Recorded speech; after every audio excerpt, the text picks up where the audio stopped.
వీక్షకులకు స్వాగతం, నమస్కారం. నేటి మన చైతన్య రథంలోని ప్రధాన అంశాలు. ముఖ్యమంత్రి నారా చంద్రబాబు నాయుడు గారి దుబాయ్ పర్యటన తొలి రోజే సూపర్ సక్సెస్.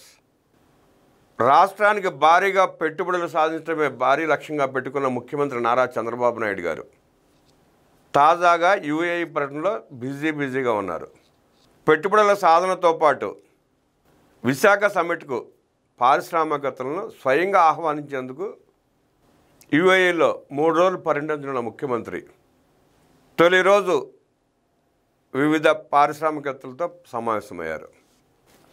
ఉత్సాహంగా పారిశ్రామికవేత్తలతో భేటీలు నిర్వహించిన చంద్రబాబు ఏపీలో పెట్టుబడులు కొన్న అవకాశాలను వివరించడంతో పాటు వచ్చే నెల 14-15 తేదీల్లో నిర్వహించనున్న సిఐ భాగస్వామి సదస్సుకు రావాల్సిందిగా ఆహ్వానించారు.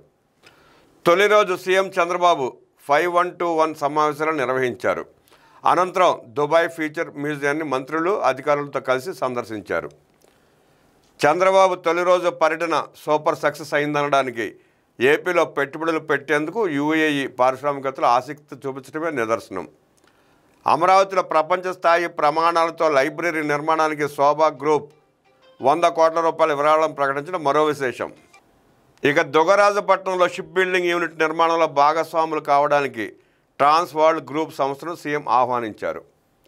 వైద్యారోగ్య రంగంలో పెట్టుబడులు పెట్టాల్సిందిగా బుర్జిల్ హెల్త్ కేర్ హోల్డింగ్ సంస్థను ముఖ్యమంత్రి కోరారు. ఈ మేరకు ఆ 2 సంస్థలు పెట్టుబడులు పెట్టేందుకు ఆసక్తి కనబరిచాయి. 1-to-1 సమావేశాల్లో పలువురు యూఏఈ పారిశ్రామికవేత్తలు సీఎం చంద్రబాబుతో ఉన్న అనుబంధాన్ని గతాన్ని గుర్తు చేసుకున్నారు. వచ్చే నెల 14-15 తేదీల్లో విశాఖ వచ్చేందుకు ఆసక్తి చూపించారు.